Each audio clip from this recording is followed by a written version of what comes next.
देखिए, अब कुछ नया नहीं है, वही पुराने मामले हैं और उन्हीं पुराने मामलों को लेकर के एक अनुशासनिक कार्रवाई के तौर पर आगे बढ़ करके प्रखंड विकास पदाधिकारी जो बीडीओ होते हैं उनके द्वारा नोटिस थमाया गया है और उस नोटिस में स्पष्ट लिखा गया है कि आपका आचरण शिक्षक के अनुकूल नहीं है, मीडिया में बयानबाजी करते हैं, सरकार के खिलाफ बयानबाजी करते हैं, जो कि पूरी तरह से गलत है।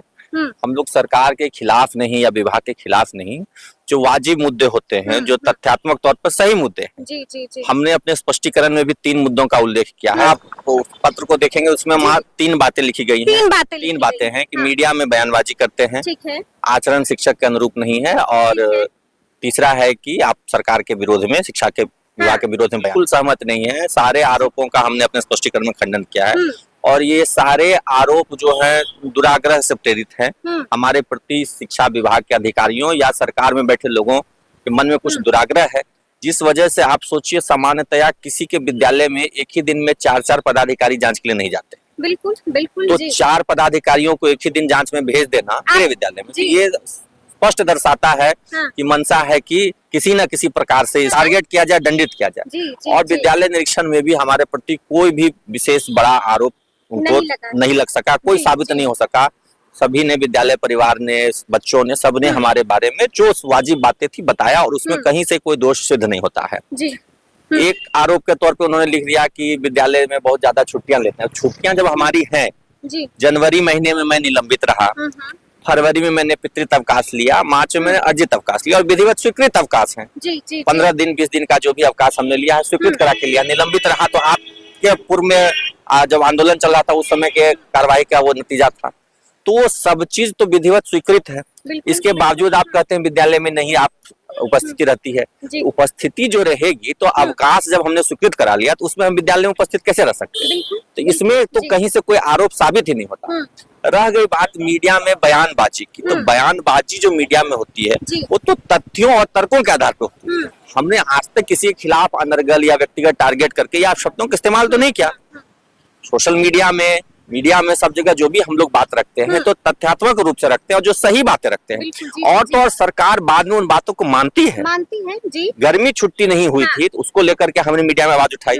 अभी जो सबसे ताजा मसला है तो वो तो वही था कि गर्मी छुट्टी को लेकर के जो बच्चे बेहोश हो रहे थे, कई बच्चे मर गए, शिक्षकों को गश्त लग रहा था, तो हमने कहा और सरकार ने उस बात को माना, विभाग ने माना, गर्मी छुट्टी दी। तो हमारी बात जो हम उठा रहे उसको तो मानना ही पड़ रहा है देर सवेर।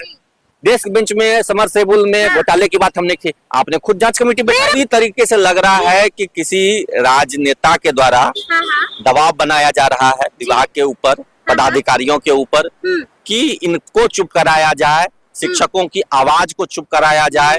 शिक्षकों की आवाज को, बिहार के 6 लाख शिक्षकों की आवाज के हम लोग प्रतिनिधि हैं। मैं भी एक मामूली शिक्षक हूँ, वेतन भोगी हूँ, उसी वेतन पर आश्रित हूँ। बस चूंकि शिक्षकों के लिए लगातार संघर्ष करता रहा हूँ तो उनकी एक आवाज, एक प्रतिनिधि आवाज हूँ। और भी कई साथी हैं जो इस तरह के प्रतिनिधि आवाज के तौर पर अपनी बात को रखते हैं। तो जो भी बात रख रहे हैं उन पर कार्रवाई हो जा रही है। दिन पहले हमारे साथी हैं बंशीधर ब्रजवासी जी, उन पर कार्रवाई, उनको भी सेवा मुक्त करने की अनुशंसा कर दी गई, हमारे ऊपर हुई। और आज मैं देख रहा हूँ कि हमारे एक वैशाली जिले के शिक्षक साथी हैं अरुण क्रांति कुशवाहा, उन पर भी कार्रवाई हो गई। उन्होंने भी सोशल मीडिया पर कुछ अपना वक्तव्य विचार रखा होगा। तो ये तो अभिव्यक्ति की आजादी है। लोकतंत्र में जो है कुछ लोकतांत्रिक मूल्य होते हैं। हम लोग किसी पर अनर्गल अपशब्द का इस्तेमाल नहीं कर सकते हैं, झूठे आरोप नहीं लगा सकते हैं, लेकिन अगर एक व्यंग्यात्मक लहजे में कोई बात कही जाए, कोई तथ्यात्मक रूप से बातों को रखा जाए, तो ये आप अगर इसे रोकते हैं तो आप लोकतांत्रिक मूल्यों की हत्या कर रहे हैं, लोकतंत्र की हत्या कर रहे हैं। मैंने उस समय भी स्पष्ट कहा था कि ये किसी पदाधिकारी की बात नहीं है। पदाधिकारी आज वो हैं, कल कोई और होंगे, परसों कोई और होंगे। ये पदाधिकारी की बात नहीं, ये सरकार की मंशा पर सीधे सीधे सवाल खड़ा करता है। सरकार जो है लोकतांत्रिक मूल्यों के खिलाफ है, सरकार अभिव्यक्ति की आजादी के खिलाफ है। सरकार चाहती है कि जो भी प्रतिरोध के स्वर है, हम लोग प्रतिरोध और विरोध में अंतर होता है। हम लोग कोई विरोधी दल के नेता नहीं है, हम लोग तो एक यूनियन कर्मचारी संघ के नेता हैं और उसमें जो हमारे अनुकूल बातें होती हैं तो उसका हम लोग बड़ाई करते हैं, अच्छा कहते हैं। जो हमारे अनुकूल नहीं होता है, जो हमारे लिए हितकारी नहीं होता है, तो उस पर हम लोग टिप्पणी करते हैं कि यह अनुचित है। तो इस तरह की जो आवाजें हैं लोकतांत्रिक व्यवस्था में डिसेंट वॉइसेस का बहुत महत्वपूर्ण रोल होता है, यूनियंस का बहुत महत्वपूर्ण रोल होता है। यूनियंस को सरकार मान्यता देती है, यूनियंस को एक प्लेटफॉर्म दे देता है बातचीत के लिए। यहाँ बातचीत के बदले लोकतांत्रिक मूल्यों की, अभिव्यक्ति की आजादी की और कर्मचारियों के अधिकारों की सबकी हत्या हो रही है। और ये कोशिश है सबको चुप कराने की कि हम जो मन चाहे वो करें। आज देखे ना, 4 महीने से शिक्षक सक्षमता परीक्षा पास करके बैठे हैं, उनकी पोस्टिंग आप नहीं कर रहे हैं, उनको राज्यकर्मी का दर्जा नहीं दे रहे। पहले का परीक्षा दीजिए तब देंगे, अब परीक्षा दे दिया तब 4 महीने से बैठे हैं, पोस्टिंग इंतजार में आप दे नहीं रहे हैं। मैं अभी भी कह रहा हूँ, देखिए उस वक्त भी वो पदाधिकारी की बात नहीं थी, आज भी पदाधिकारी की बात नहीं, कल कोई और आ जाएंगे पदाधिकारी तब भी उसकी बात नहीं। ये पूरी तरीके से सरकार के दिशा निर्देश, सरकार की नीतियों के अनुरूप ये काम हो रहा है। आप ये सोचिए कि बिना पॉलिटिकल प्रेशर के क्यों कोई पदाधिकारी इतने स्तर तक इन्वॉल्व होकर के किसी एक आम शिक्षक को, एक आम जो वेतनभोगी शिक्षक है, उसी से उसकी रोजी रोटी चलती, उसी से घर परिवार चलता है, उसको छीनने का प्रयास करेगा। ऐसा हमने आखिरकार किसी पदाधिकारी का क्या बिगाड़ा? या होगा तो ये तो राजनेताओं को सोचना चाहिए ना। देखिए हमने कोई व्यक्तिगत स्तर पे नहीं किया, तो शिक्षकों में नाराजगी होती है तो उसका खामियाजा लोकतांत्रिक व्यवस्था में भुगतना पड़ता है। शिक्षक है, उनके परिवार है, वो अपने बुद्धि विवेक से अपना निर्णय लेते हैं, अपने वोट का प्रयोग करते हैं। अब अगर राजनेताओं को ऐसा लगता है कि शिक्षकों ने वोट का प्रयोग उनके खिलाफ किया है, उनसे किसी प्रकार की नाराजगी थी, उसको वोट के माध्यम से व्यक्त किया गया है, तो उसका आप हम पर एक बदला लेने के उद्देश्य से, हमें आप चुप कराने के उद्देश्य से आप हम पर कार्रवाई करवा रहे हैं। तो ये तो आप प्रतिरोध के स्वर को दबा रहे हैं। एक लोकतांत्रिक अधिकार जो है शिक्षकों का, वोट तो हमारा मौलिक कर्तव्य और अधिकार दोनों है, हमारे परिजनों का अधिकार है। अगर हमारे साथ कोई ऐसी घटना घटती है जिससे कि हमें या हमारे परिजनों को दुख पहुंचता है, शिक्षकों को दुख पहुंचता है, तो उनके परिजन, ठीक है, आप उनको विरोध प्रदर्शन की अनुमति नहीं देंगे, कार्रवाई करेंगे, लेकिन लोकतांत्रिक व्यवस्था में तो वोट से तो आप वंचित नहीं कर सकते। किसी से कोई मुलाकात नहीं की है, ठीक है, मुझे जिस तरीके से विभाग के पदाधिकारियों द्वारा पत्र प्राप्त हो रहा है, मैं उसका जवाब दे रहा हूँ। ठीक है, जवाब मैं दे रहा हूँ। अगर जवाब को वो लोग स्वीकार नहीं करेंगे और मैं बिल्कुल कोर्ट जाऊंगा। चुप रहने की बात ही नहीं है, एक कॉन्स्टिट्यूशनल राइट्स जो हमारे हैं उसका तो हम लोग प्रयोग करेंगे।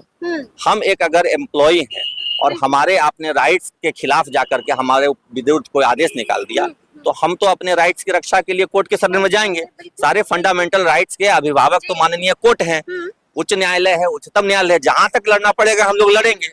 और शिक्षक साथियों पर भी हमें भरोसा है कि शिक्षक साथी हमारा साथ देंगे।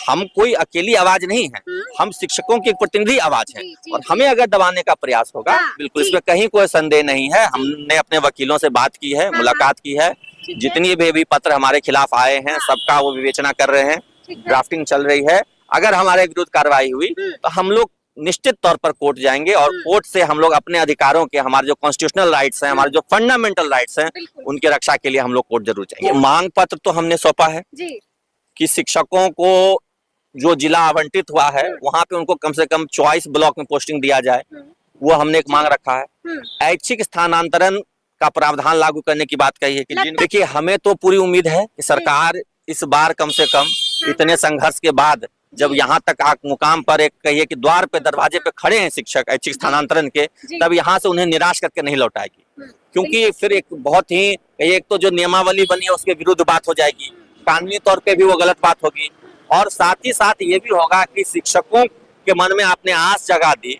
कि आपको राजकर्मी का दर्जा मिलेगा, अपने गृह जिले में पोस्टिंग मिलेगी। बरसों से शिक्षिका बहने हमारे घर परिवार से दूर रहने को विवश है, उनको आस हुई कि अपने बच्चों के साथ रह पाएंगे, परिवार के साथ, और फिर आप उनको निराश कर देंगे तो ये बहुत ही गलत बात होगी। इसलिए हमें उम्मीद है कि कम से कम इस मुद्दे पर सरकार जो है शिक्षकों के खिलाफ कोई कदम नहीं उठाएगी, शिक्षकों के मनोनुकूल नीति बनाएगी और उनके अनुसार जो भी उनकी मांगे हैं उनको मानेगी।